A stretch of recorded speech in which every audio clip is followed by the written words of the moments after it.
When we parted, we had just mentioned the word products from the candle. For when a candle burns, we found we were able to get various products from it. There was one substance which was not obtained when the candle was burning properly, which was charcoal or smoke. And there was some other substance that went upwards from the flame, which did not appear as smoke, but took some other form and made part of that general current, which, ascending from the candle upwards, becomes invisible and escapes. There were also other products to mention. You remember that in that rising current, having its origin at the candle, we found that one part was condensable against a cold spoon and another part was incondensable. We will first take the condensable part and examine it, and strange to say, we find that that part of the product is just water, nothing but water. On the last occasion, I spoke of it incidentally, merely saying that water was produced among the condensable products of the candle. But today, I wish to draw your attention to water, that we may examine it carefully, especially in relation to the subject, and also with respect to its general existence on the surface of the globe. Now, having previously arranged an experiment for the purpose of condensing water from the products of the candle, my next point will be to show you that this water, and perhaps one of the best means that I can adopt for showing its presence, is to exhibit a very visible action of water, and then to apply that test to what is collected as a drop at the bottom of the vessel. A small piece of potassium shows the presence of water by lighting up and floating about, burning with a violent flame.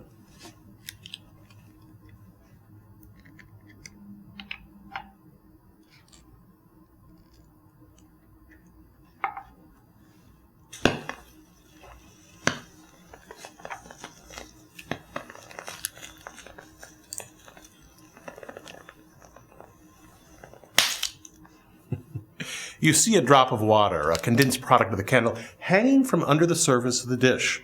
I will show you the potassium has the same action upon it as upon the water in the dish in the experiment we have just tried. I will take a drop upon a glass slide, and when I put the potassium to it, you'll see at once, from it taking fire, that there is water present.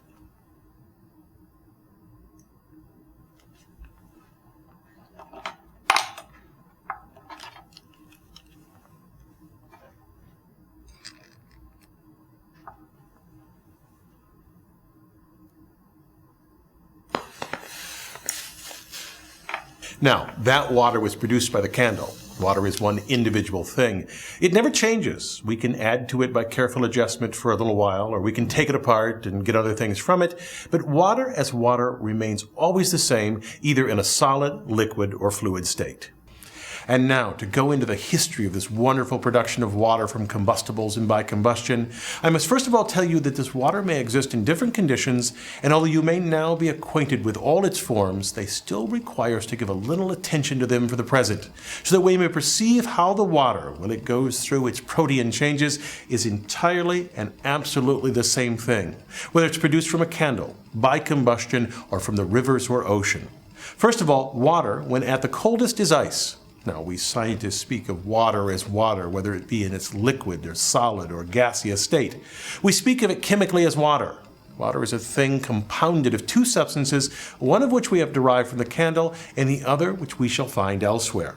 Water may occur as ice. Ice changes back into water when the temperature is raised. Water also changes into steam when it's warmed enough. The water which I have before me is in its densest state, and although it changes in condition, in form, and in many other qualities, it still is water. And whether we change it into steam by heat, or whether we alter it into ice by cooling, it increases in volume. In the first case, very largely and wonderfully, and in the second, very strangely and powerfully. For instance, I have this metal bottle into which I've poured a little water into it. I'm converting the water into steam for the purpose of showing you the different volumes which water occupies in its different states of liquid water and water vapor or steam. See what a stream of vapor is issuing from this bottle. You observe that we must have made it quite full of steam to have it sent out in that great quantity. And now, as we can convert the water into steam by heat, we convert it back into liquid water by the application of cold. And if we take a watch glass and hold it over the steam, see how soon it gets damp with water. It will condense until the glass is warm. It condenses the water which is now running down the sides of it. I have here another experiment to show the condensation of water from a vapor state back into a liquid state in the same way as the vapor, one of the products of the candle, was condensed against the bottom of the dish and obtained in the form of water. And to show you how truly and thoroughly these changes take place, I will take this bottle, which is now full of steam, and close the top. We shall see what takes place when we cause this water or steam to return back to the fluid state by cooling it in water.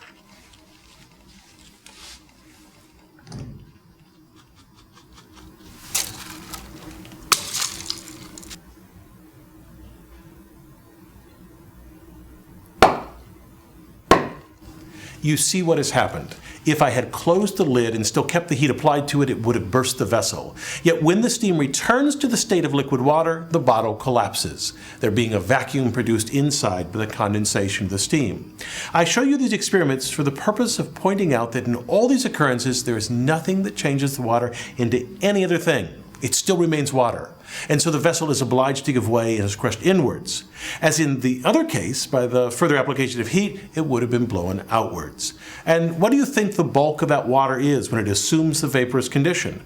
A cubic inch of water will expand to a cubic foot of steam, and on the contrary, the application of cold will contract that large amount of steam into this small quantity of water. Let us now take the case of water changing into ice. We can effect that by cooling the water in a dry ice acetone bath. And I shall do so to show you that when water becomes ice, it changes in volume in an extraordinary way. These bottles are made of cast iron. They're very strong and very thick. I suppose they are each 1/3 of an inch in thickness. I filled this one with water to exclude all air, and I'll screw the plug in tightly.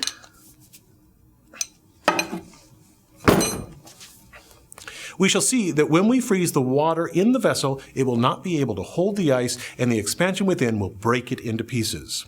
No communication will take place, you observe, between the water in the bottle and the ice in the outer bowl, but there will be a conveyance of heat from one to the other.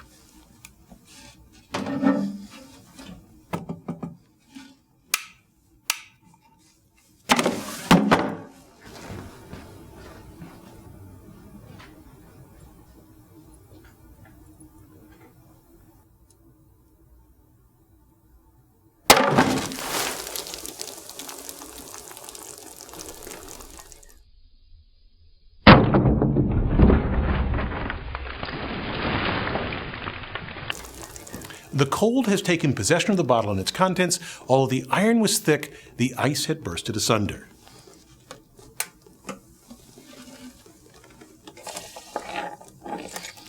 You see some ice, partly enclosed by the covering of iron, which is too small for them because the ice is larger in bulk than the water.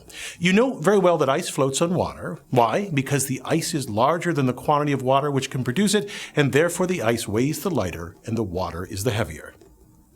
To return to our quiet philosophy. We shall not in future be deceived, therefore, by any changes that are produced in water. Water is the same everywhere, whether produced from the ocean or from the flame of the candle. Where then is the water which we get from a candle? I must anticipate a little and tell you. It evidently comes as to part of it from the candle, but is it within the candle beforehand? No.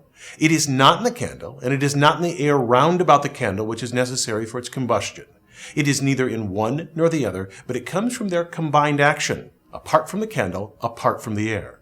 And this we have now to trace so that we may understand thoroughly what is the chemical history of a candle when we have it burning on our table. How shall we get at this? I myself know plenty of ways, but I want you to get at it from the association in your minds of what I've already told you. I think you can see a little in this way. I'll use electricity to pull water to pieces. This power supply makes it as though I were applying heat to cause the water to appear to boil. When we separate or electrolyze water into its parts, we get 2 volumes of one gas and 1 of another.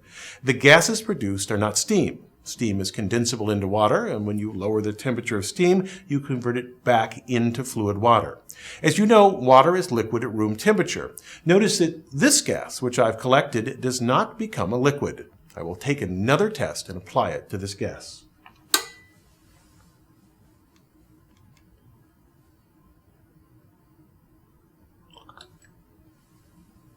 If I now apply a light to the mouth of the test tube, it ignites with a slight noise. That tells you that it is not steam. Steam puts out a fire. It does not burn. But you saw that when I had in this test tube burnt, we may obtain this substance equally from water produced from the candle flame as from any other source. Here is a vial full of the same gas. I will show you something most interesting. It is a combustible gas, but it is also less dense than air. Steam will condense. This body will rise in the air and not condense. Suppose I take another vial, empty of all but air. If I examine it with a flame, I shall find that it contains nothing but air.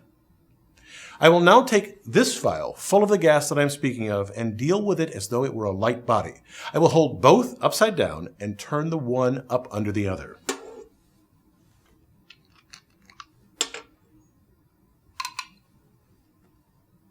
And now, what does the vial contain that had the gas procured from the steam? You will find it only contains air. But look. Here is the combustible substance which I have poured out of the one vial into the other. It still preserves its quality and condition and independence, and therefore is the more worthy of our consideration as belonging to the products of candle. This is what we get from water, the same substance which is contained in the candle. Let us now trace distinctly the connection between these 2 points. This is hydrogen, a body classed among those things which in chemistry we call elements, because we can get nothing else out of them. A candle is not an elementary body, because we can get carbon out of it.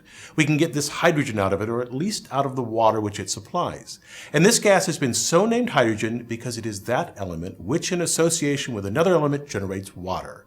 This hydrogen is a very beautiful substance. It is so light that it carries things up. It is far lighter than the atmosphere, and I dare say I can show you this by an experiment. Here is our tank of hydrogen, and here are some soap suds. I have a rubber tube connected with the hydrogen tank, and at the end of it, a plastic pipe. Now, I could blow bubbles with my breath, or blow bubbles by means of the hydrogen. You observe how the bubbles fell downwards when I blew them with my warm breath, but notice the difference when I blow them with hydrogen.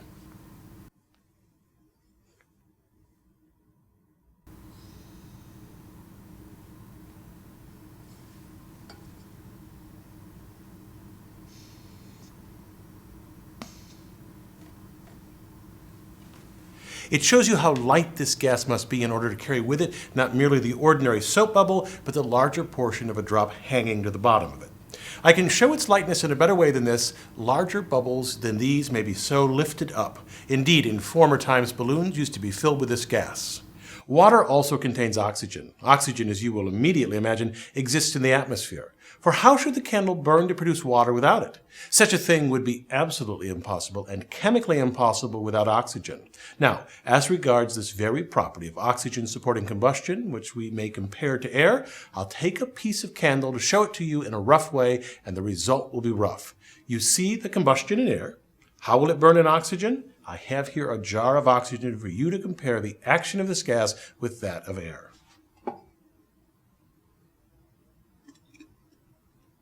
See how brightly and how beautifully it burns.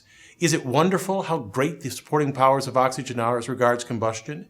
But it does not affect merely the combustion of hydrogen or carbon or the candle, but it exalts all combustions of the common kind. We must now, for a little while longer, look at it with respect to hydrogen.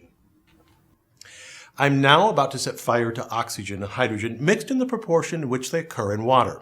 Here is a vessel of soap bubbles made with 1 volume of oxygen and 2 volumes of hydrogen, exactly the same nature as the gas we obtain from electrolysis. I will take a bubble in my hand, and you will perhaps think I'm acting oddly in this experiment, but it is to show you that we must not always trust to noise and sound, but rather to real facts.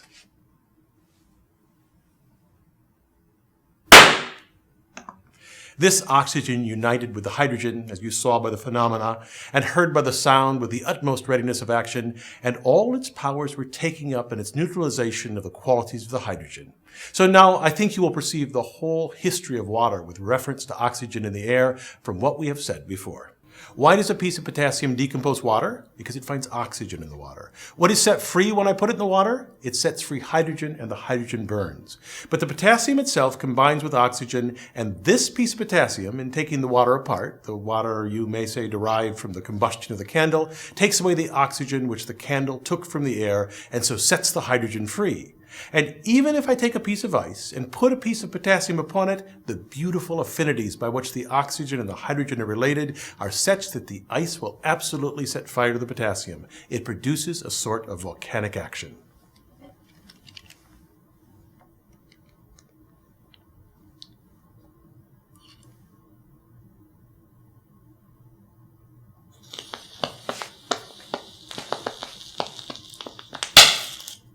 It will be my place, when next we meet, having pointed out these anomalous actions, to show you that none of these extra and strange effects are met with by us, that none of these strange and injurious actions take place when we are burning not merely a candle, but gas in our homes or fuel in our fireplaces, so long as we confine ourselves within the laws that nature has made for our guidance.